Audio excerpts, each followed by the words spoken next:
বাংলাদেশে আর বাংলাদেশের বাইরে পৃথিবীর বিভিন্ন প্রান্তে যেখান থেকে চ্যানেলে দেখছেন আপনাদের সকলকে সাদর আমন্ত্রণ তৃতীয় মাত্রা দেখবার জন্যে।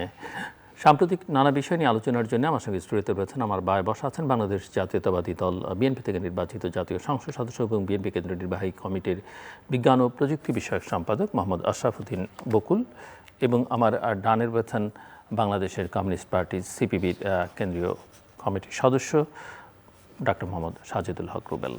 স্বাগত আপনাদের দুজনকে তৃতীয় মাত্রায়। মিস্টার আশরাফুদ্দিন বকুল, অভিনন্দন আপনাকে সংসদ সদস্য নির্বাচিত হওয়ায়।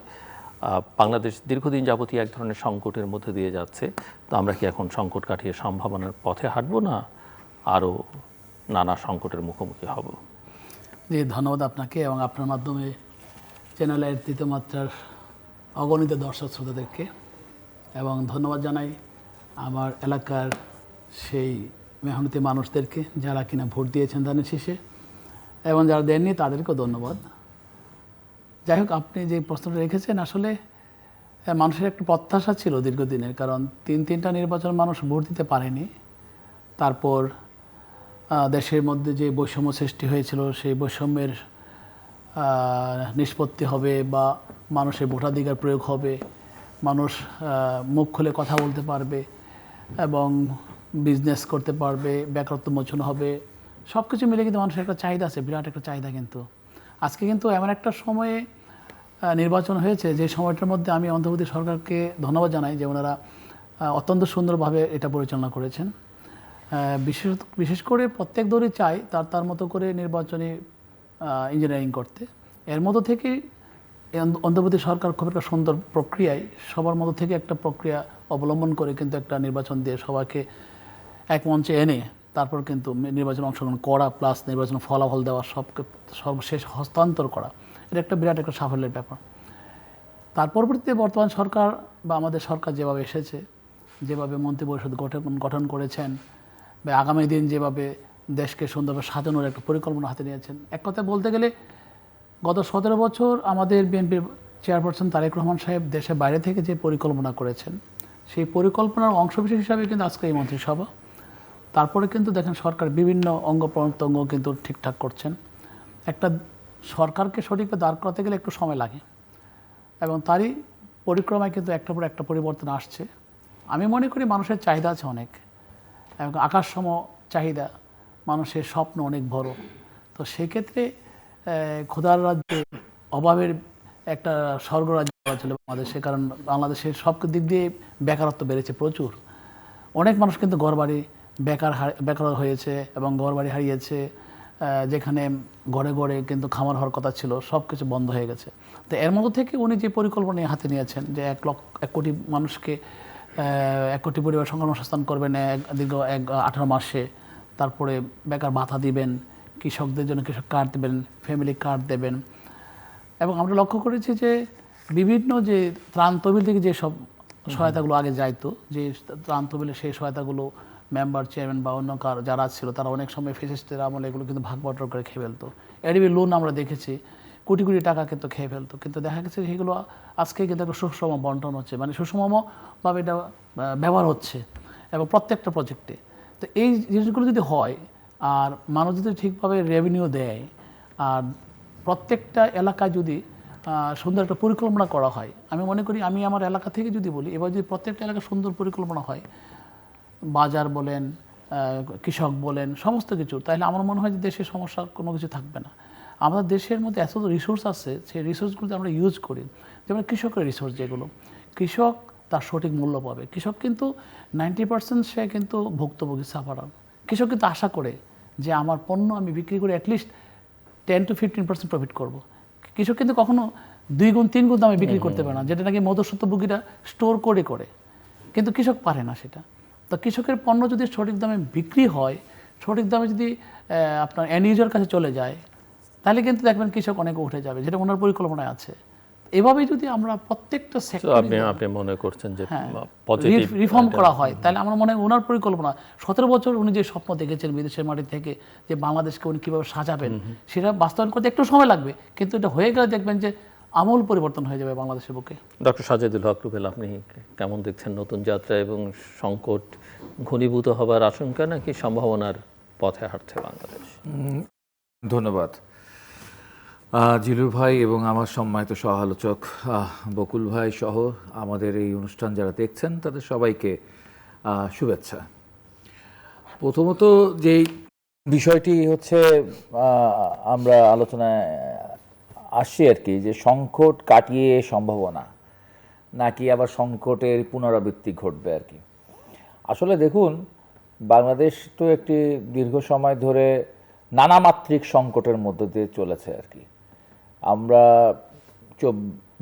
5ই আগস্টের আগে এক ধরনের সংকটের ভিতরে ছিলাম, একটা গণতন্ত্রহীনতার মধ্যে ছিলাম, একটা বিচারহীনতার মধ্যে ছিলাম, একটা গুম খুনের রাজত্বের ভিতরে ছিলাম। তারপর সেটা ভাঙা হলো, সেটা একটা মাস আপসার্জ হলো, একটা গণ-অভ্যুত্থান হলো। সেই গণ-অভ্যুত্থানের পর তো মনে হচ্ছিল যে ইয়াস, এবার আমরা হচ্ছে সত্যিকারের একটা freedom of press, freedom of expression, একটা কথা বলবার স্বাধীনতা থেকে শুরু করে সব হয়তো আমরা পেয়ে যাচ্ছি। অনেক উচ্চাশা ছিল, অনেক প্রত্যাশা ছিল। যত বেশি প্রত্যাশা, যত বেশি উচ্চাশা ছিল, তার একই তালে আর তত বেশি আমরা হতাশ হয়েছি, প্রতিনিয়ত হতাশ হয়েছে এই ইন্টারিমের সময়কালটাতে। এবং ধীরে ধীরে ধীরে আমাদের জুলাইয়ের যে চেতনা ছিল সেটা ঝাপসা থেকে ঝাপসাতর হয়ে গেছে। এবং এক সময় মনে হয়েছে যে আমাদের সাথে প্রহসন প্রতারণাই বোধহয় হচ্ছে আর কি। এবং আমরা অধীর আগ্রহে বাংলাদেশের মানুষ অপেক্ষা করেছে যে মিনিমাম একটা নির্বাচন হোক, মিনিমাম একটা নির্বাচন হোক। সেই নির্বাচনকেও নিয়েও নানা ধরনের টালবাহানা হয়েছে। সব টালবাহানা, সব ষড়যন্ত্রকে একেবারে গুড়িয়ে দিয়ে শেষ পর্যন্ত বাংলাদেশ একটি নির্বাচন হয়েছে। বাংলাদেশের মানুষ ভোট দিতে যাওয়ার সুযোগ পেয়েছিল এবং বাংলাদেশে একটি নির্বাচিত সরকার পাওয়া গেছে আর কি। এখন এই সরকার যে আমাদের এত সংকট, নানাভাবে এটা তো তালগোল পাকিয়ে গেছে আর কি। এই তালগোল থেকে একবারই যে এটা বের হয়ে যাবে খুব সুন্দর, আলাউদ্দিন আশ্চর্য প্রদীপ আছেন হচ্ছে বাংলাদেশের বর্তমান প্রধানমন্ত্রীর হাতে, এটা তো আমরা বিশ্বাসও করি না, এটা প্রত্যাশাও করি না। কিন্তু আমরা একটা অভিমুখে হাঁটা চাই আর কি, যে সমাধানের অভিমুখে আমরা হাঁটতে পারছি কিনা। তো সেইটার জন্য হচ্ছে ইতিমধ্যে বেশ কিছু বিষয় আছে, বেশ কিছু অ্যাপ্রোচ আছে, যে অ্যাপ্রোচগুলোকে আমরা আগে কখনো সেভাবে দেখিনি আর কি। চমৎকার একটা গণতান্ত্রিক অ্যাপ্রোচ অনেক ক্ষেত্রে আমরা দেখছি আর কি। সেতে আমরা আশাবাদী হই, সেটা সাধুবাদও জানাই, আশাবাদী হয়ে সাধুবাদও জানাই আমরা সেই বিষয়গুলোকে। আবার কতগুলো ক্ষেত্রে আমরা খুবই রহস্যের মধ্যে পড়ে যাই আর কি। হ্যাঁ, এই যেমন ধরুন হচ্ছে বাংলাদেশের যে পররাষ্ট্রমন্ত্রী নিয়োগ করলেন, উনি বিএনপির নীতি কি উনি ধারণ করবেন, না উনি অন্য কারো নীতিতে পররাষ্ট্র মন্ত্রণালয় চালাবেন আর কি। এরকম কনফিউশন আমার মধ্যে আসে আর কি। কেন তিনি, এই কেনর উত্তর আমি ঠিক খুঁজে পাই নাই। আমি আরেকটা বিষয়, একটু উত্তরটা খুব কনফিউজড হয়ে গেছি, যে বাংলাদেশে অনেক ব্যাংকিং বিশেষজ্ঞ রয়েছে, বাংলাদেশের অনেক অর্থনীতিবিদ রয়েছেন, তারপরে একজন ব্যবসায়ী কেন? এই কেন ঠিকঠাক উত্তরটা আমি বাংলাদেশ ব্যাংকের গভর্নর, বাংলাদেশ ব্যাংকের গভর্নরের ক্ষেত্রে এটা ঠিকঠাক উত্তরটা আমি পাইনি আর কি। আমি যেমনি পাইনি তেমনি বাংলাদেশের মানুষও পায়নি। এরকম অনেক প্রশ্নই হয়তো ওই মাত্র অল্প কটা দিনে, কয়টা দিন গেছে, এই অল্প কটা দিন মানে কতগুলো প্রশ্ন তৈরি হয়েছে। প্রশ্ন তৈরি হোক, আসলে প্রশ্ন তৈরি হোক, কিন্তু আমরা চাই, এখনও আমরা প্রত্যাশা করি যে হচ্ছে তার অভিমুখটা থাকবে হচ্ছে সমাধানের দিকে, সংকটকে আরও পেঁচিয়ে ফেলার মধ্যে না। তার মধ্যে ধরেন এখন নতুন একটা ব্যাপার আসবে আর কি। এক তো ইউক্রেন যুদ্ধ যেমন হচ্ছে বৈশ্বিক অর্থনীতিতে একটা অভিঘাত তৈরি করেছিল, তো ঠিক তেমনিভাবে যে মধ্যপ্রাচ্যের যে সংকট, এই মধ্যপ্রাচ্যের সংকট কিন্তু বাংলাদেশের অর্থনীতিকেও তাড়িত করবে। বাংলাদেশের রেমিটেন্সের বিষয়টি রয়েছে, সেখানেও হচ্ছে একটা মানে নেতিবাচক ফলাফল তৈরি হতে পারে। আর হচ্ছে ওই হরমুজ প্রণালী যেহেতু বন্ধ করে দিয়েছে ইরান, সেই ক্ষেত্রে তো হচ্ছে তেলের সংকট, তেলের দাম যদি বাড়ে, সেটা তেলের দামের সাথে সাথে সমস্ত কিছুর দাম বাড়বে। আর যখন জিনিসের দাম বেড়ে যায়, যখন নিত্য প্রয়োজনীয় জিনিসের দাম বেড়ে যায়, তখন এটা সত্যি সত্যি একটি চ্যালেঞ্জ, সত্যি সত্যি চ্যালেঞ্জ। আর একটা হলো কিছু চ্যালেঞ্জ আছে, যে বিতর্ক তৈরি করা হচ্ছে যে এই যে সংবিধান পরিষদ, সে সংবিধান পরিষদে কেন বিএনপি হচ্ছে গিয়ে শপথ নিল না, এই নিয়ে হচ্ছে বড় বড় অনেক কথাবার্তা বলা হচ্ছে। কিন্তু সেগুলো আমার কাছে মনে হচ্ছে যে খুবই হচ্ছে মানে বায়বীয় আর কি। কিন্তু বাস্তব কতগুলো সমস্যা বাংলাদেশের তৈরি হবে অর্থনীতির ক্ষেত্রে আর কি। তো সেটা কিভাবে মোকাবেলা করবেন সেটাই দেখার বিষয়, এবং সেটা খুবই আশঙ্কার বিষয়। মিস্টার বকুল কিছু প্রশ্ন তুলেছেন ডক্টর রুবেল। ধন্যবাদ আপনাকে এবং ধন্যবাদ ডক্টর সালেহ সাহেবকে। আসলে সরকার গঠিত হয়েছে যে প্রক্রিয়ায় অনেক কিছুর আলাপ আলোচনার পরে হয়েছে, এবং আসলে আমরা শুরুতে হয়তো অনেক কিছু ডাউট করতে পারি। অবশ্যই সমালোচনা করা দরকার, সমালোচনা থাকবেই। আমাদের দৃষ্টিতে এক ধরনের আমাদের এক ধরনের চিন্তা, আমাদের এক ধরনের দৃষ্টি, সেই ভঙ্গিতে আমরা ভাবতে পারি একটা। এখানে যাকে বসানো হোক না কেন, বিশেষ করে বাংলাদেশ ব্যাংক বলেন আর পররাষ্ট্র মন্ত্রণালয় বলেন, পজিটিভ নেগেটিভ সবারই জীবনে আছে, সব জায়গায় আছে। হয়তোবা উনি ভালো কিছু দেখতে পেয়েছেন বা ভালো কিছু আশা করতে পেরেছেন, আর সরকার তো মাত্র গঠিত হয়েছে। কাজে আমরা অবজার্ভ করি, আমরা দেখি আগামীতে কী হয়। হয়তো ভালো কিছু পাওয়া যাবে বিদায় উনি দিয়েছেন সেখানে, তাই না? তো আমাদেরকে দেখতে হবে, কিছু টাইম দিতে হবে সরকারকে, অবশ্যই প্রত্যেকটা ডিপার্টমেন্টে। আমি মনে করি আপনি মনে করছেন কিছুদিন গেলে এগুলো পরিষ্কার হয়ে যাবে? আমি মনে করি আমি একজন ইঞ্জিনিয়ার হিসাবে, একজন ব্যবসায়ী হিসাবে, একজন পলিটিশিয়ান হিসাবে যে আমি মনে করি যে আলোচনা সমালোচনা দুটোই আমার কাছে। সেই ক্ষেত্রে আমি মনে করি বর্তমান আমাদের সরকার যে সরকার গঠন করেছেন তার প্রত্যেকটা ডিপার্টমেন্ট যে 100% পারফেক্ট থাকবে এমন কথা নয়, সেটা তার ব্যাড সাইডে থাকবে, কিন্তু সেখান থেকে সংশোধন করে চলে আসবে, সংশোধন করেই কিন্তু এগিয়ে যাবে আগামী দিনে বাংলাদেশকে নতুনভাবে সাজানোর জন্য। এখন আপনার দৃষ্টিতে থাকতে পারে হয়তো পররাষ্ট্র মন্ত্রণালয় ওনাকে দিলেন কেন, বা উনি কোন নীতিতে চলবেন। অবশ্যই উনি বিএনপি নীতিতে চলবেন, অবশ্যই উনি বিএনপির ফর্মুলায় চলবেন, অবশ্যই উনি বিএনপি যত ধরনের আদর্শ আছে তা বাস্তবায়ন করে যাবেন, যে ধরনের নির্দেশনা থাকুক না কেন সরকারকে নতুনভাবে সাজানোর জন্য। অবশ্যই আমাদের প্রাইম মিনিস্টার সেখানে ভালো কিছু পেয়েছেন বা দেখেছেন, কারণ উনি তো যাচাই বাছাই করেই সব কিছু ঠিকঠাক করছেন। আমরা অনেকে ভাবি না, অনেক সময় বলি না একজনকে 3 মন্ত্রণালয় কেন, বা এখানে সেখানে কাকে কোথায় দায়িত্ব দেওয়া হলো। আসলে উনি চিন্তা করেছেন যে এইভাবেই এখন এই মুহূর্তে আমাদের আপৎকালীন সময়টা পার করার জন্য। কারণ এটা বলতে গেলে কেন উনি সব মন্ত্রণালয়ের মিনিস্টার দেননি, অবশ্যই কষ্ট কমানোর জন্য দিয়েছেন। অবশ্যই উনি ইনিশিয়াল স্টার্টিং এমন করতে চাচ্ছেন যাতে করে নাকি অল্প খরচে বেশি আউটপুট পাওয়া যায়, এই আপৎকালীন সময়টা পার করা যায়, যাতে করে এই সময় আমরা আমাদের খরচের মাত্রাটা না বাড়ে। কিন্তু সেই অর্থে মন্ত্রীর সংখ্যা তো কম হলো না, মন্ত্রী উপদেষ্টা মিলিয়ে তো প্রায় 50% 60 জন উপদেষ্টা সহ প্রতিমন্ত্রী 50% হয়েছে, মন্ত্রণালয় 50% হয়েছে। যদি 100% হতো তো ডবল হয়ে যেত। তো সেই ক্ষেত্রে ধরেন এখন তো ট্রেন চলছে, মন্ত্রণালয়ের ট্রেন চলছে, আস্তে আস্তে হয়তো তার সাথে কিছু। এই যে আপৎকালীন শব্দ উচ্চারণ করেন, এই আপৎকালীন সময় বলতে আপনি কি কথা? আপৎকালীন আমি এই জন্য বলছি, আপনি লক্ষ্য করুন যে গত ফেসিস যখন চলে গেছে তখন দেশটা কোথায় রেখে গেছে, দেশটা কী অবস্থা ছিল। দেশটা কিন্তু এক ধরনের যে ভায়োলেন্স সৃষ্টি হয়েছে, যে মব জাস্টিস হয়েছে, যেভাবে ঝালাও পোড়া হয়েছে, এতে করে অনেক প্রতিষ্ঠান কিন্তু ধ্বংস হয়ে গেছে, অনেক জায়গায় কিন্তু আইনি শাসনটা নষ্ট হয়ে গেছে, অর্থনৈতিক চাকা কিন্তু টোটালি কিন্তু ডিস্ট্রয় হয়ে গেছিলো। আমরা কিন্তু বেঁচে আছি শুধুমাত্র ফরেন রেমিটেন্সের উপরে। আমাদের কিন্তু বিদেশিদের সাথে আমাদের যে ব্যবসা বাণিজ্য এক্সপোর্ট ইম্পোর্ট কিন্তু বাড়েনি। আমাদের যে আর্নিং যেটা নাকি বেশিরভাগ আর্নিং হয় 84% বা মোর দেন 80%, সেটা কিন্তু গার্মেন্টস সেক্টর প্লাস অন্যান্য প্রসেস ইঞ্জিনিয়ারিং বা প্রসেস প্রোডাক্ট দিয়ে। আর আমাদের 14% আসছে কিন্তু রেমিটেন্স, শুধুমাত্র জাতীয় যে রাজস্ব, যে আমাদের যে কালেকশন যেটা হয় সেটা সেখানে। তাহলে আমার যে আর্নিংটা আসবে সেটা তো আমার ব্যবসা বাণিজ্য থেকে আসবে। সেই ব্যবসা বাণিজ্য সমস্ত কিছু বন্ধ হয়ে গেছে। এই গত ফেসিসটা আমরা যা বন্ধ হয়েছে, তারপরে কিন্তু বন্ধ হয়েছে আমার গত 1.5 বছরে সেই অন্তর্বর্তী সরকার আমলে। সে গার্মেন্টস সেক্টর বন্ধ হয়েছে, অনেক শ্রমিক বেকার হয়েছে, এবং প্রায় মোর দেন 50 লক্ষ শ্রমিক বেকার হয়েছে। তার মানে কি ইন্ডাস্ট্রিয়াল সেক্টরটা প্রায় অনেকটা বন্ধ হয়ে গেছে না? তো সেই ক্ষেত্রে আপনি মনে করেন অর্থনীতিটা অনেকটাই কিন্তু বন্ধ প্রায়। তো এইটা একটা আপৎকালীন সময় না? এই সময় তো ঘুরে দাঁড়ানোর জন্য উনি যে চিন্তা করেছেন যে আমি কম মন্ত্রী পরিষদে আমরা সব মন্ত্রী পরিষদে চালাবো, কিন্তু দায়িত্ব দেবো কম লোকজনকে, তারপর আস্তে আস্তে এটাকে উনি শাখা প্রশাখা প্রসারিত করবেন। এই জন্য আমি বলি যে আসলে এই সময়টা একটা আপৎকালীন। এমনি কিছু কিছু সংকটের কথা ইঙ্গিত করছেন যে সংকটময় হতে পারে বাংলাদেশে, অনেকগুলো চ্যালেঞ্জ আছে, তার মধ্যে রাজনৈতিক, কূটনৈতিক, অর্থনৈতিক চ্যালেঞ্জ। এখন তো মধ্যপ্রাচ্যের যুদ্ধ, ইরান ইসরায়েলের যুদ্ধ আরও গভীর সংকট তৈরি করতে পারে।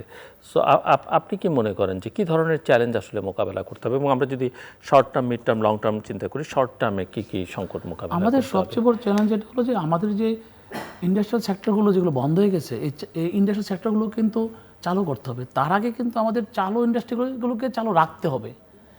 ক্রমান্বয়ে কিন্তু একটা পর ইন্ডাস্ট্রি কিন্তু বন্ধ হয়ে যাচ্ছে। আপনার স্পিনিং সেকশন কিন্তু আপনাদের টোটালি বন্ধ হয়ে যাচ্ছে, যেখানে নাকি ভারত থেকে সুতা আনতে। এবং এখানে এখন তো জ্বালানির সংকট, বিদ্যুতের সংকট যেভাবে বাড়ছে, সেই জন্য কিন্তু আমাদের ইন্ডাস্ট্রি সেক্টর আরও ক্ষতিগ্রস্ত হবে।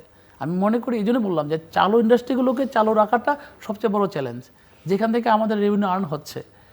এটা একটু বড় চ্যালেঞ্জ। নতুবা আমরা যে ভাবছি যে আমরা নতুন কর্মসংস্থান সৃষ্টি করব, তাহলে কিন্তু আমাদের অল্টারনেট ওয়ে দেখতে হবে। আমরা বেকারত্ব মোচনের জন্য আমাদের হয়তো গ্রাম পর্যায়ে গিয়ে কৃষি উন্নয়ন, কৃষি পণ্য উন্নয়ন, আপনার মাছ, মাংস, পোলট্রি বা বিভিন্ন সেক্টরে আমরা যে ইনভেস্টমেন্ট করে, আমাদের দেশে যে প্রচুর জমি পড়ে আছে, পুকুর খাল বিল আছে, যেগুলোতে আমরা ইনভেস্ট করে কিন্তু মাছের চাষ করে কিন্তু আমরা মাছের চাষ করলে বাংলাদেশ নিজে পায়ে দাঁড়াতে পারে। এত জমি পড়ে আছে বাংলাদেশে। সবাই কিন্তু লক্ষ্য করি যখন ইন্ডাস্ট্রিয়াল সেক্টর, গার্মেন্টসের দিকে এক একজনে যখন মনে করি স্পিনিং সেকশন ভালো চলছে, স্পিনিংয়ে দিয়ে যাচ্ছে। এই যে হুজুগে বাঙালি যে বিজনেস, এইখান থেকে বেরিয়ে আসতে হবে। তো এখন এই অবস্থায় আমি যা দেখতে পাচ্ছি যে আমাদের সব ইন্ডাস্ট্রি বন্ধ হয়েও যে ইন্ডাস্ট্রির 8 লক্ষ স্পিন্ডল চালু থাকতো, তার এখন 2 লক্ষ স্পিন্ডল চলে।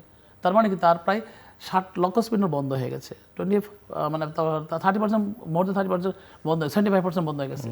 তো আমি যে কথা বলছি, চালু ইন্ডাস্ট্রি ক্রমান্বয়ে যে বন্ধ হয়ে যাওয়ার প্রবণতা, আস্তে আস্তে বন্ধ হয়ে যাওয়া, সেখান থেকেই আস্তে আস্তে উঠে আসাটা ক্রমান্বয়ে চিন্তা করতে হবে। আর এর পিছনে কিন্তু আবার তেলের সংকট আসছে, আবার আমেরিকা এবং ইরানের যুদ্ধ, সেটা কিন্তু আমাদেরকে অনেক আঘাত করবে এবং আমাদের তেলের ক্ষেত্রে আঘাত করবে, এলএনজির ক্ষেত্রে আঘাত করবে।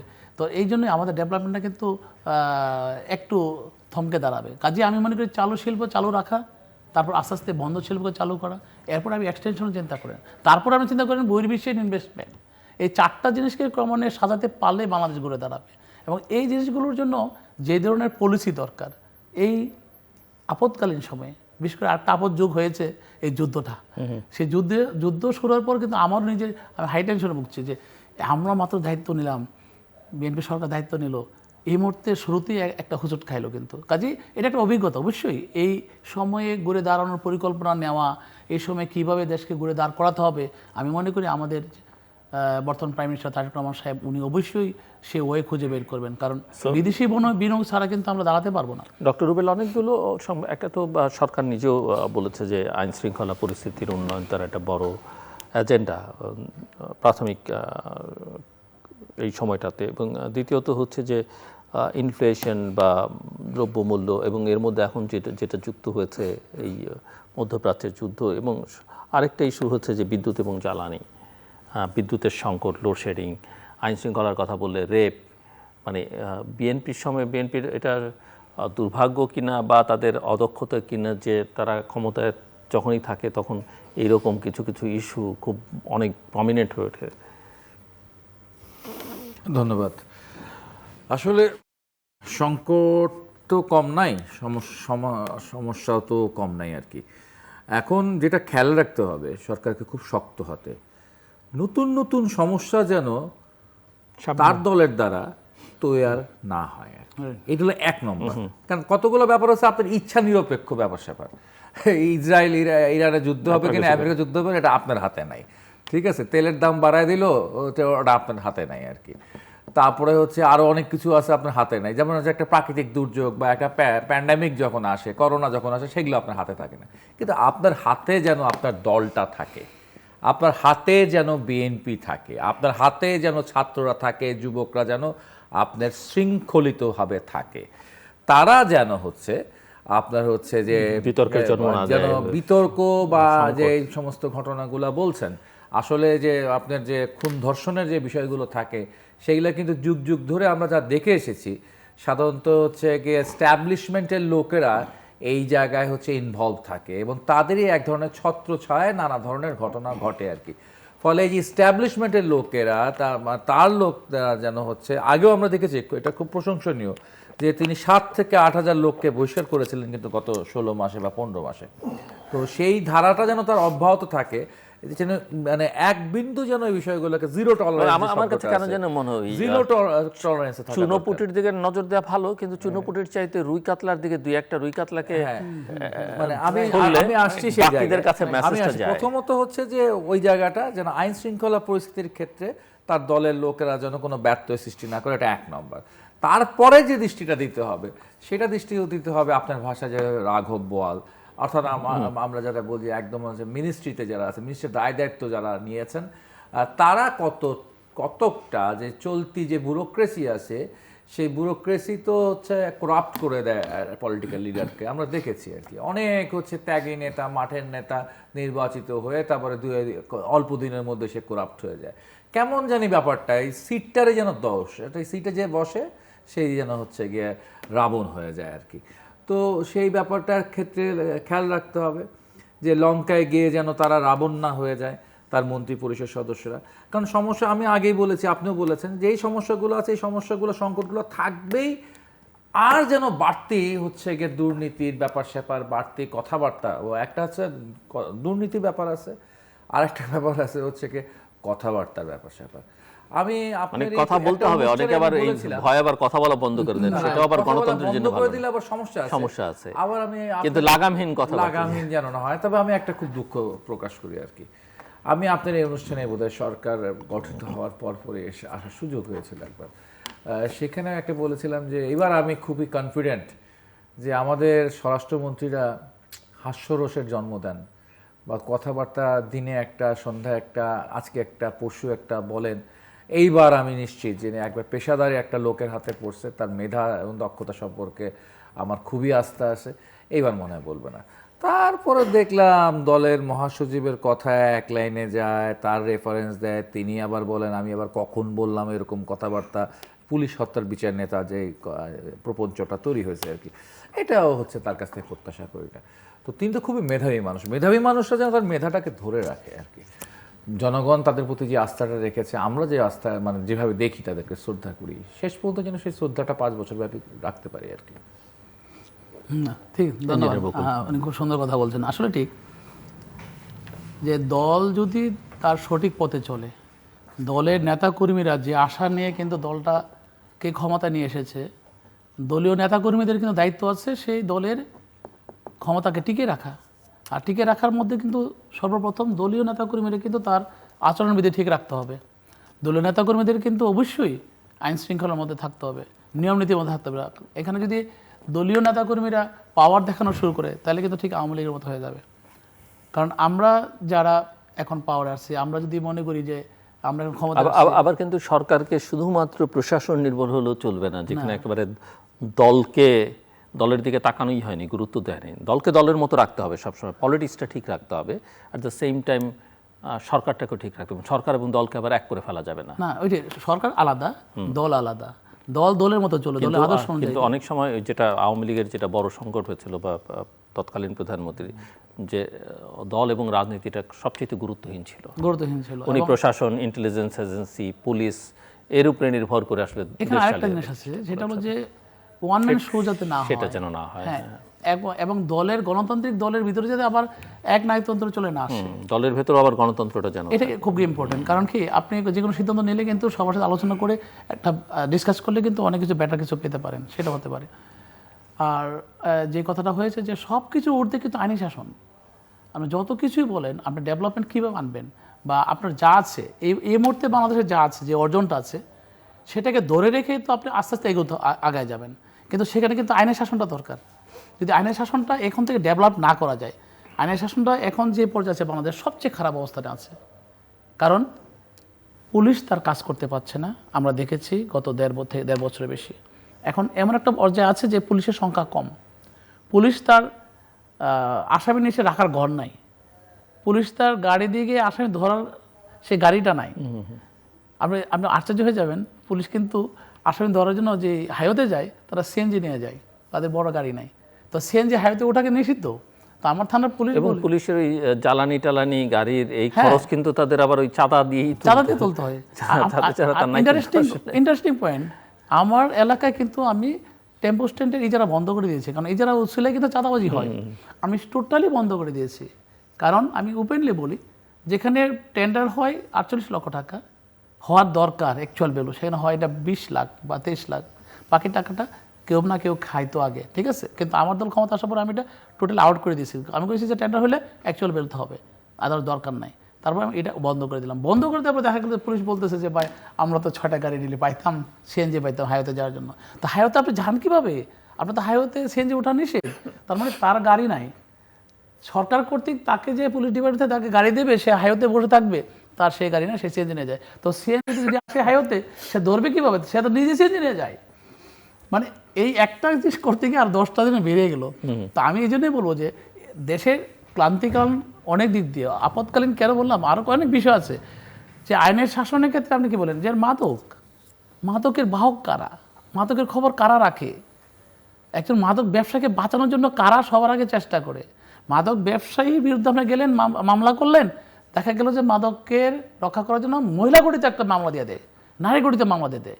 আরেকটা বড় ইন্টারেস্টিং ব্যাপার এখন যা হচ্ছে খুবই দুর্ভাগ্যজনক, মাদক এখন কিন্তু ক্যারি করে মহিলারা, বিক্রি করে মহিলারা, সব কিছু চালানে মহিলারা আগায় আসে। এখন মহিলাদেরকে আগায় দেওয়া হয়, যে কারণে নাকি পুলিশ পারে না, কারণ পুলিশ সব জায়গায় তো মহিলা রাখতে পারে না, হাইওয়েতে মহিলা রাখতে পারে না, মহিলা পুলিশ রাখতে পারে না। এই একটা টেকনিকে তারা চলছে এখন। এই যে মাদকে দেশ ভরে যাচ্ছে, প্রতিটা গ্রামে গ্রামে মাদক বিক্রি হচ্ছে, সিগারেটের মতো বিক্রি হচ্ছে এখন, মহিলারা বিক্রি করে, পুরুষরা বিক্রি করে, কিন্তু এটার খবর কি প্রশাসন জানে না? তাহলে আসে কোত্থেকে, বিক্রি করে কি তারা জানে না? প্রতিদিন বিক্রি হয় কি তারা দেখে না? তার মানে আইনি শাসনটা, পুলিশ শাসনটা কোন জায়গায় গিয়ে পড়ছে? সেখান থেকে তুলে নিয়ে আসতে গেলে কিন্তু পুলিশকে গ্রাম পর্যায়ে সার্ভে করে প্রত্যেক গ্রামে গ্রামে কাজ করতে হবে। এখন পুলিশ দিয়ে বসে থাকে এয়ার কন্ডিশন রুমের মধ্যে, আপনি কীভাবে কাজ করাবেন? তাহলে আপনাকে পুলিশ সংখ্যা বাড়াতে হবে, তার ট্রান্সপোর্ট বাড়াতে হবে, তার আর্মস বাড়াতে হবে, তার প্রশিক্ষণ দিতে হবে। এই জিনিস থেকে তুলে নিয়ে আসতে হলে যে কী কষ্ট হবে এটা বলা খুবই কঠিন। কারণ গত 15 বছর, 15.5 বছর আওয়ামী লীগের শাসন আমলে এটা অনেক নিচে নেমেছে এবং অন্তত সরকার সামান্য নিচে নেমেছে। এখন সেখান থেকে তুলে নিয়ে আসতে গেলে আমরা দেখতেছি যে আস্তে আস্তে আস্তে সেটাকে তুলে নিয়ে আসতে হবে।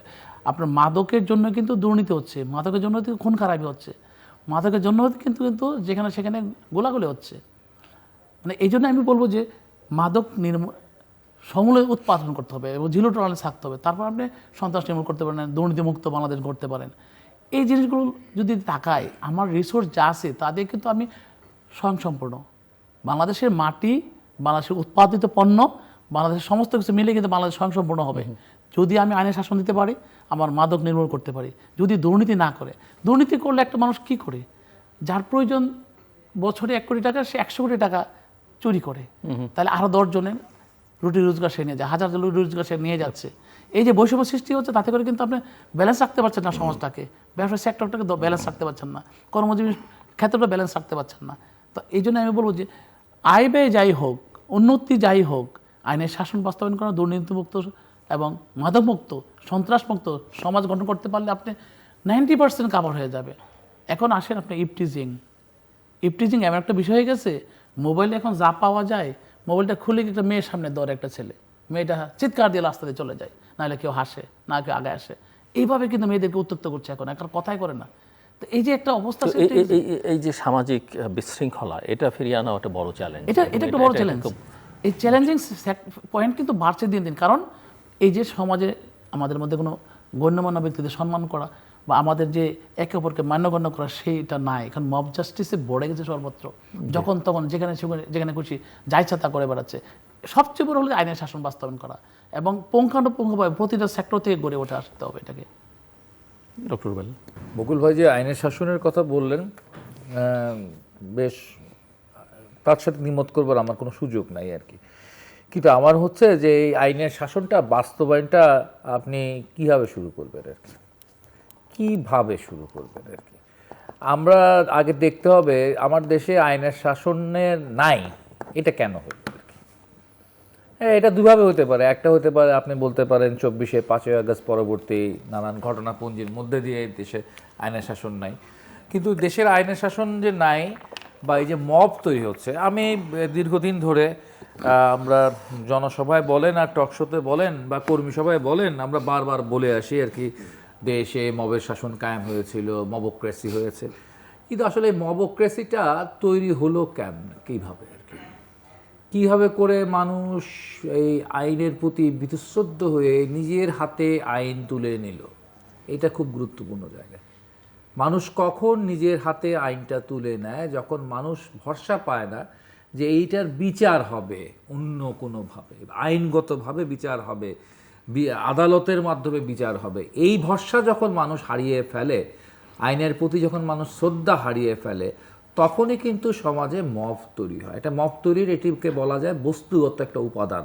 এই সোসাইটিতে বহু বছর ধরেই ছিল, কতিপয় মানুষ সেটার সুযোগ নিয়েছে, এমনকি রাষ্ট্রও সেটা সুযোগ নিয়েছে, এই মবের, সরকারও এই মবের সুযোগ নিয়েছে এক সময়, এবং মবকে তারা জায়েজ করারও চেষ্টা করেছে। কিন্তু এই মবটা যে তৈরি হয়, সে তৈরি হওয়ার জন্য কিন্তু স্বতঃস্ফূর্ত কিছু উপাদান থাকে আর কি।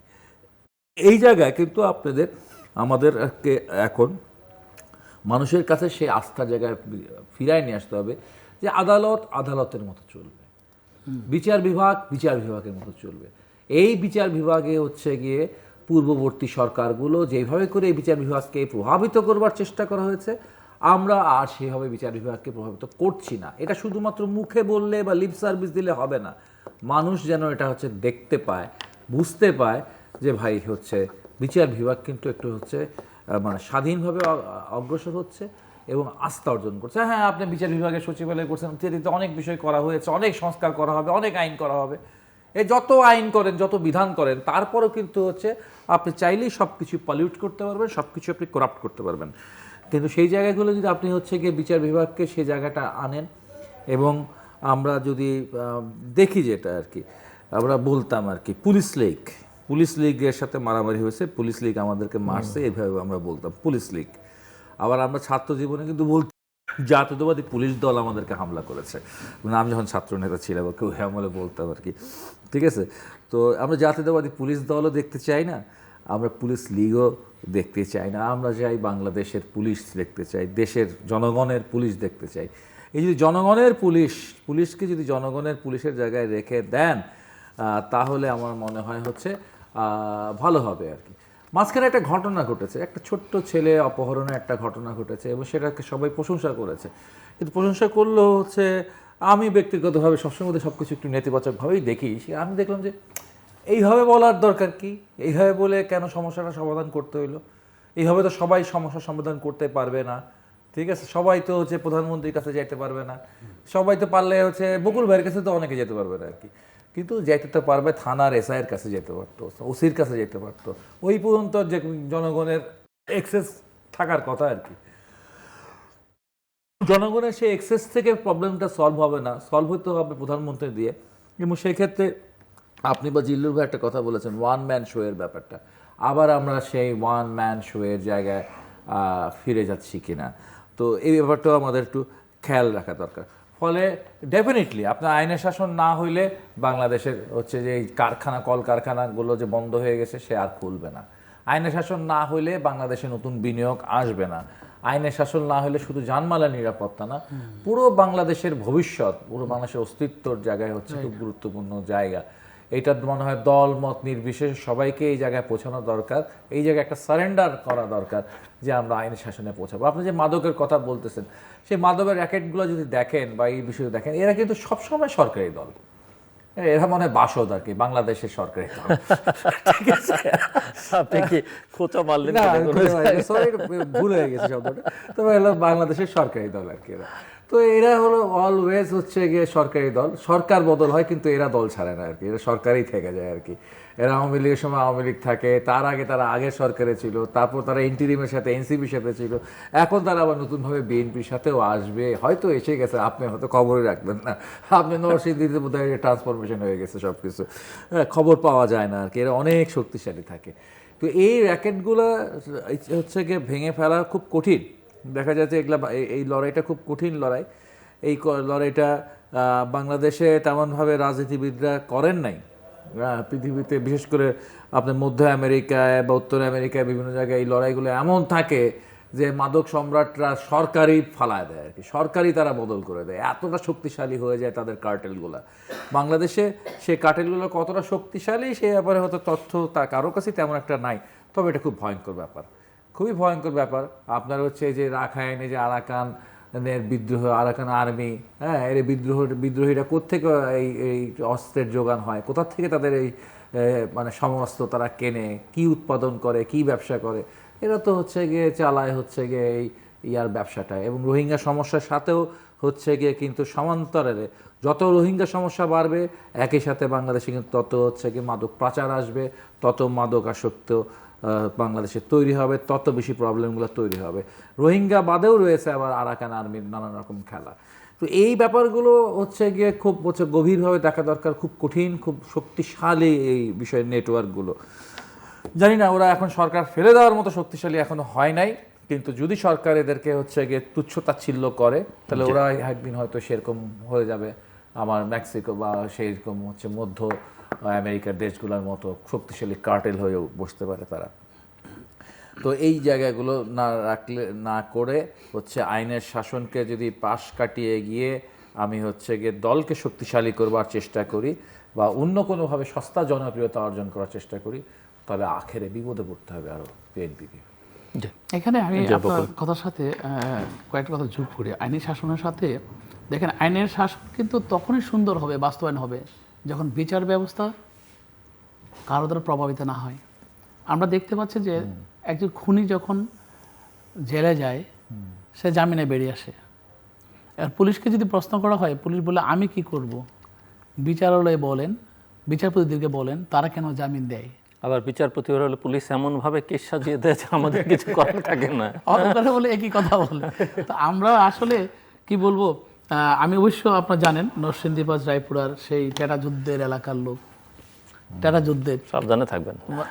আমি আমি কত বড় চ্যালেঞ্জ নিয়ে চলি। আমি ছোট একটা ঘটনা বলি। গত 5 দিন আগে একজনকে মেরে ফেললো, গুলি করে মেরে ফেললো। তার লাশ নিয়ে রাখলো কোথায়? নবীনগরে। রায়পুরের লাশ নদীর ওই পারে নবীনগর। মানে সন্ত্রাসীরা চাচ্ছে যে মামলাটাও যাতে রায়পুরাতে না করতে পারে, অন্য জায়গায় করতে হয়, এবং ভুক্তভোগী পরিবার যাতে দৌড়াদৌড়ি করে কাজটা না গাইতে পারে। মানে কত রকমের চালাক। তা এটা আমি ডিসি সাহেবের কাছে বললাম যে এই প্রক্রিয়াটা আপনাকে চেঞ্জ করতে হবে। লাশ এখানকার, মামলা হতে হবে এখানকার। লাশ যদি নিয়ে ফেলায় না মারবো এখানে, লাশ করবো, মারবো এখানে, লাশ করবো সেখানে, আর আমাকে মামলা দিতে হবে সেখানে, সেটা হতে পারে না। এখন দেখেন, এই যে সমন্বয়হীনতা দুটা ডিপার্টমেন্টের মধ্যে, পুলিশ এবং বিচারের মধ্যে, এই জন্য কিন্তু অনেক সাফারিং হচ্ছে। যার দরুন কিন্তু প্রকাশ্যে অস্ত্রসহ যেসব আসামি ধরা পড়ছে তারাও বেরিয়ে আসছে। অবশেষে এমনও হয় যে এই অস্ত্র হয়ে খেলনা অস্ত্র হয়ে যায়, অথবা এমনও হয় যে ধরার সময় বলে অস্ত্র সহ পাইছি, আবার বলে যে অস্ত্রটা তার কাছে ছিল না বা দূরে ছিল, তাকে অস্ত্র থেকে ডিটাচ করা হচ্ছে তার জামিন পাওয়ার জন্য। মানে আইনের সেই কৌশলগুলো কিন্তু বিচারালয়ে খুঁজে বের করে কিন্তু তাকে বের করে নিয়ে আসা হয়। তা আমি এখানে একটা জিনিসে আপনার সাথে আমি দ্বিমত পোষণ করবো না, আমি শুধু এতটুকু বলবো, আসলে মাদক ব্যবসায়ী যারা অলরেডি এস্টাবলিশ মাদক ব্যবসায়ী, আপনি একটা জেনে রাখবেন যে মাদক ব্যবসা এক শ্রেণীর লোকেরা থানা লেভেলে করছে, ডিস্ট্রিবিউশন করছে, সেটা আস্তে আস্তে কিন্তু ইউনিয়ন পর্যায়ে চলে গেছে, সেখানে এখন গ্রামে চলে গেছে। তার মানে এটা কি, থানা পর্যায়ে যারা ডিস্ট্রিবিউশন করতো প্রথম এসে, আমি তাদেরকে ধরি নাই, কিন্তু পরবর্তী এটা ইউনিয়ন পর্যায়ে তার ডিস্ট্রিবিউটর বেড়ে গেছে, এখন গ্রাম পর্যায়ে হুন্ডা নিয়ে ঘুরে ঘুরে বিক্রি করে। ঠিক তেমনই সন্ত্রাসটা এরকম, যারা অস্ত্র নিয়ে ঘুরে, তাদের ফার্স্ট ইন কমান্ড ঘুরে বেড়াচ্ছে, তাকে আমি ধরছি না, কিন্তু তার সেকেন্ড ইন কমান্ড গড়ে উঠেছে, এরপর থার্ড ইন কমান্ডও গড়ে উঠেছে। কেন? আমি ফার্স্ট ইন কমান্ডকে ধরি নাই। তো এই জন্য আমি বলি যে এই যে আওয়ামী লীগ আমলে যেভাবে গড়ে উঠেছে 15.5 বছরে, এবং গত 1.5 বছরে কিন্তু আমরা কিছুই করি নাই। 1.5 বছর কিন্তু আমাদের সরকার, বিগত সরকার কিন্তু এইভাবে যে ধরা বা বিচার করা সেটাকে ওনারা করেন নাই, কারণ পর্যাপ্ত পুলিশ ছিল না। কারণ আমাদের কাছে কিন্তু একটা বড় চ্যালেঞ্জ হয়ে গেছে এখন। এই দুটা দিক দেখে কিন্তু অগ্রসর হতে হবে, তাহলে কিন্তু সম্ভব। আদারওয়াইজ কিন্তু অনেক বড় একটা চ্যালেঞ্জ আসতেছে সামনে, এটা আমি প্রকাশ্যে বলতে চাই, অনেক বড় একটা চ্যালেঞ্জ আসতেছে। তৃণমূল থেকে খবর নিয়ে যদি আমাদের প্রাইম মিনিস্টার, উনি তৃণমূলের প্রতি গ্রামে গ্রামে কী হচ্ছে, ইয়াবা বিক্রি হচ্ছে, কিংবা ট্যাবলেট বিক্রি হচ্ছে, আপনি আশ্চর্য হয়ে যাবেন। গ্রামে গ্রামে মানে 2-3 বাড়ি পরে পাবেন বিক্রি হচ্ছে। মানুষ কিন্তু অতিষ্ঠ হয়ে গেছে। কিন্তু এটা তো আর আমরা করি নাই, এটা 17 বছর হয়েছে। কিন্তু কারা করেছে? আমরা কিন্তু আমাদের দলে কিন্তু আমরা যদি একটু রিকল করি যে বিএনপির আগের সময়ে অ্যাসিড ছোড়া হতো এবং শেষ পর্যন্ত ওই সরকারি এমন একটা অ্যাকশনে গেল, হ্যাঁ, পরে কিন্তু জিরো হয়ে গেছে। সো ওইরকম একটা ওরকম চ্যালেঞ্জিং যেতে হবে ক্যাপিটাল পানিশমেন্ট। এবং আপনি দেখেন, আমরা প্রত্যেকটা সংসদ সদস্য যারা নির্বাচিত হয়েছি, আমি জানি আমরা যে সিগন্যাল পেয়েছি ওনার কাছ থেকে, আমাদের প্রাইম মিনিস্টারের কাছ থেকে, শেষ করতে হবে। আমরা প্রত্যেকে কিন্তু সেই জিনিসটা করছি। আমি নিজে পরশুদিন রাত্রে অপারেশনে গিয়েছি, আমি রাস্তায় যাচ্ছি, আমার সামনে ককটেল পড়ছে। কিসে ককটেল? ওই গ্রামবাসীকে ইয়াবা ব্যবসায়ী ককটেল মানে দৌড়াচ্ছে, ভাগ্যক্রমে আমার সামনে পড়ে গেছে। আমি নেমে গ্রামবাসী নিয়ে আমি গ্রামে ঢুকলাম, পুলিশ ডাকলাম, পুলিশ এসে তাকে অ্যারেস্ট করে দৌড়ালাম। সে আর এলাকা নাই। তার মানেটা কি? পুলিশকে চিনে না তাকে, পুলিশ জানে না তাকে, 7 দিন সময় নিয়েছে তাকে অ্যারেস্ট করবে। কেন? এতদিন পর্যন্ত কোথায় ছিল? আজকে সে বড় ব্যবসায়ী হয়ে গেছে, আর যখন সে ছোটো ব্যবসায়ী ছিল তখন ধরতে পারলো না। এই জন্য আমি বলবো যে প্রত্যেকটা অপরাধকে ছোটো থাকতে থাকতে যদি আমি সমাধান না করি, তাহলে কিন্তু তার শাখা প্রশাখা বেড়ে যায়। এখন বিএনপিকে সেই চ্যালেঞ্জ গ্রহণ করে কিন্তু তৃণমূল পর্যায় থেকে রিপোর্ট নিয়ে নিয়ে সাজাতে হবে, তাহলে কিন্তু টিকে থাকা যাবে, নাহলে কিন্তু নিজেদের এই অসাম্প্রদায়িক সমস্যার মধ্যে পড়তে হবে। দর্শক, অনুষ্ঠানের শেষ প্রান্তে আমরা সামাজিক যোগাযোগ মাধ্যম ফেসবুক, এক্স এবং ইউটিউবে তৃতীয় মাত্রা লাইভ স্ট্রিম হচ্ছে আপনারা দেখতে পারেন। টেলিভিশনের পর্দায় দেখতে না পারলে যে কোনো সময় যে কোনো স্থান থেকে ইউটিউবে তৃতীয় মাত্রা চ্যানেলটি সাবস্ক্রাইব করে এই পর্ব বা পুরনো পর্বগুলো আপনারা দেখতে পারেন। ডক্টর সজিদুল হক রুবেল এবং ইঞ্জিনিয়ার মোহাম্মদ আশরাফুদ্দিন বকুল, অসংখ্য ধন্যবাদ এই আলোচনা শুনবার জন্য। দর্শক, আমরা রাজনৈতিক, অর্থনৈতিক নানা সংকটই আলোচনা করেছি এবং সামাজিক যে সংকট সেটাও আলোচনা করবার চেষ্টা করেছি। অতিথিরা মোটামুটি একমত যে দেশে আইনের শাসন থাকলে এবং গণতন্ত্র থাকলে আসলে প্রায় সকল সমস্যারই সমাধান করা সম্ভব। প্রায় সকল, আমি একেবারে সব সমস্যার সমাধান হয়ে যাবে সেটা বলছি না। প্রতিষ্ঠানগুলোকে গড়ে তুলবার দিকে মনোযোগ দিতে হবে। বাংলাদেশে প্র্যাকটিক্যালি কোনো প্রতিষ্ঠান কাজ করে না এবং প্রতিষ্ঠান হিসেবে সেগুলো গড়ে ওঠেনি এবং এগুলোকে স্বাধীনভাবে কাজ করতে দিতে হবে। একই সঙ্গে রাজনৈতিক দল অত্যন্ত গুরুত্বপূর্ণ, রাজনীতিটা অত্যন্ত গুরুত্বপূর্ণ, সেটা সরকার প্রধানকে, বিএনপি প্রধানকে মাথায় রাখতে হবে এবং সেই সঙ্গে সরকার এবং দলকে এক করে ফেলা যাবে না, এটা মাথায় রাখতে হবে। অনেক সময় আমরা রাষ্ট্র আর সরকারকে সেই পার্থক্য গুলিয়ে ফেলি, এই পার্থক্যটাও বোঝা খুব জরুরি। আমরা আশা করি সবাই সময় দিতে চাইছেন, এমনকি বিরোধী রাজনীতির সঙ্গে যারা যুক্ত তারাও এখন খুব একটা নেতিবাচক সমালোচনা করছেন না, কিন্তু কিছু কিছু লক্ষণ যেগুলো সংশয় তৈরি করছে সেটা অবশ্যই তুলে রাখা দরকার। পেছনে কোনো কারণ থাকলেও থাকতে পারে, আমরা জানি না, হয়তো ইতিবাচক কারণও থাকতে পারে, কিন্তু আমরা আমাদের কনসার্নগুলো ব্যক্ত করতে চাই। আমরা আশা করি যে ইতিবাচকভাবে যারা দায়িত্বে আছেন তারা এগুলোকে মাথায় রাখবেন। কিন্তু 1 মাস, 2 মাস, 3 মাস, 6 মাস, কিন্তু তারপর কিন্তু মানুষ কথা বলতে শুরু করবে। কাজেই এবং সেই কথা বলতে দিতেও হবে এবং তখন যদি সামলাতে না পারেন সেই দায়িত্ব কিন্তু যারা দায়িত্বে আছেন তাদেরকেই বহন করতে হবে। আমাদের সঙ্গে থাকবার জন্য অসংখ্য ধন্যবাদ, আপনাদের সবার জন্য শুভকামনা।